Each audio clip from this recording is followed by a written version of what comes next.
ஐந்து கரத்தோனை போற்றி, ஆணை முகத்தானை போற்றி, மூஷிக வாகனனை போற்றி, மூலப்பரம்பொருளை போற்றி, சித்தி புத்தி விநாயக பெருமானை போற்றி. குருவே சரணம். இணையத்தாள் இணையமிதயங்களுக்கு வணக்கம். இது 2025 குரு பெயர்ச்சிக்கான ராசி பலன். குரு பெயர்ச்சி மேச ராசிக்கு எப்படி இருக்க போகுது அப்படிங்கிறத பார்க்கலாம். இது வரைக்கும் உங்களோட ராசிக்கு 2ஆம் வீட்டில் இருந்து ஓரளவுக்கு நன்மைகளை செஞ்சுக்கிட்டு இருந்த குரு பகவான், ஏன் ஓரளவுக்கு அப்படின்னு சொல்கிறோம்னா, மேசராசியை பொறுத்த வரைக்கும் சனி ராகு இதெல்லாம் பார்த்திங்கனாக்கா, இப்போ ராகு ராசி கடந்து இப்போ தான் போனார் அப்படின்னு கடந்த ஒரு வருஷம் ஆகுது. சனி பார்த்திங்கன்னா இப்போ ராசி நோக்கி வந்துகிட்டு இருக்காரு. அப்படிங்கிறதுனால சுமார் அப்படிங்கிற மாதிரியான விஷயங்கள் தான் நடந்திருக்கும். அப்படிங்கிறதுனால அது சுமார் ஒரு சில நன்மைகளை செஞ்சுக்கிட்டு இருந்த குரு பகவான் அப்படின்னு சொல்லலாம். இப்போ அங்கேருந்து பயிற்சி ஆகி உங்களோட 3ஆம் வீட்டுக்கு போகிறார். 3ஆம் வீட்டில் குரு இருக்கிறது சிறப்பாக. மறைவு ஸ்தானத்துக்கு குரு போனால் என்ன ஆகும் அப்படின்னா, இந்த ராசியை பொறுத்த வரைக்கும் பாக்கியாதிபதி மற்றும் 12ஆம் அதிபதி தன்னோட ஸ்தானத்துக்கு கேந்திர ஸ்தானத்தில் போகிறாங்க. ஸோ இதனால் என்ன ஆகும் அப்படின்னா, அலைச்சல் அப்படின்றது அதிகரிக்கும் அப்படிங்கிறது நம்ம உறுதியாக சொல்லலாம். பொருளாதாரம் சம்மந்தப்பட்ட விஷயத்தில் கூடுதல் கவனத்தோடு இருந்துக்கணும் அப்படிங்கிறதையும் சொல்லணும். விரய செலவுகள் அதிகமாகும், ஆனால் சுப விரயமாக இருக்கும் அப்படிங்கிறதுல மாற்று கருத்து இல்லை.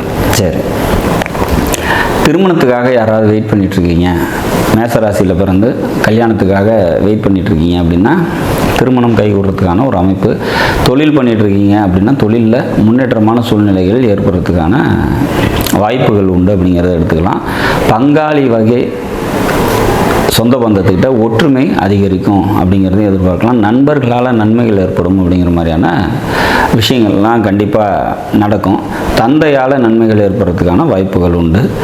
அந்தந்த வயதில் இருக்கக்கூடியவங்க அந்தந்த பாக்கியங்களை பெறத்துக்கான நேரம். திருமணத்துக்காக காத்திருக்கீங்க அப்படின்னா திருமணம் கைகூடுறதுக்கு வாய்ப்பு. குழந்தை பிறப்புக்காக காத்திருக்கீங்க அப்படின்னா அதுக்கான அமைப்பெல்லாம் பார்த்திங்கன்னா இந்த குரு பெயர்ச்சி நிச்சயமாக மேசராசிக்கு தரும் அப்படிங்கிற மாதிரியான ஒரு அமைப்பு.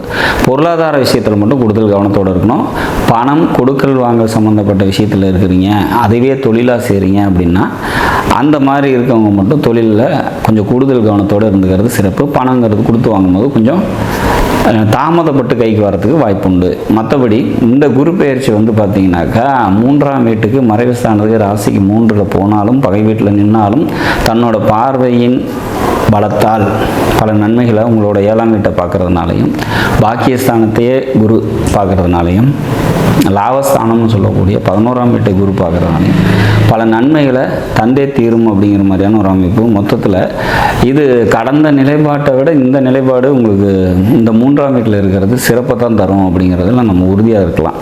மேசராசியை பொறுத்த வரைக்கும் இந்த சனி பெயர்ச்சி ஆகி உங்களுக்கு 7.5 சனி காலம் ஸ்டார்ட் ஆனாலும் கூட இந்த குரு பெயர்ச்சி இந்த ஒரு வருஷம் உங்களுக்கு பல நன்மைகள் தரும். அதனால் வரக்கூடிய இந்த 7.5 சனி காலத்தில் ஏற்படக்கூடிய சிக்கல்கள் சிரமங்கள்லாம் கம்மி பண்ணும் அப்படிங்கிறதுல மாற்று கருத்து இல்லை.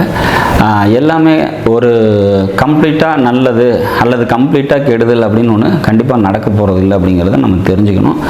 ராகுக்கு எது பயிற்சி ஆகி ராகு 11க்கு உங்கள் ராசிக்கு 11th அப்படின்னு சொல்லக்கூடிய கும்பராசியில் ராகு உட்காரும் போது கூட இந்த குரு பார்வையோடைய ஒரு வருஷத்துக்கு இருப்பார். அப்படிங்கிறதுனால 11ல் அமர்ந்த ராகுவோட நன்மைகளும் இன்னும் அதிகமாகும். மொத்தத்தில் மேசராசிக்கு இது ஒரு அற்புதமான காலகட்டம் அப்படிங்கிறதுல மாற்று கருத்து இல்லை. நாடும் நாட்டு மக்களும் நலமுடன் வாழ நவகிரகங்களை வேண்டி அமைகிறேன். நன்றி, வணக்கம்.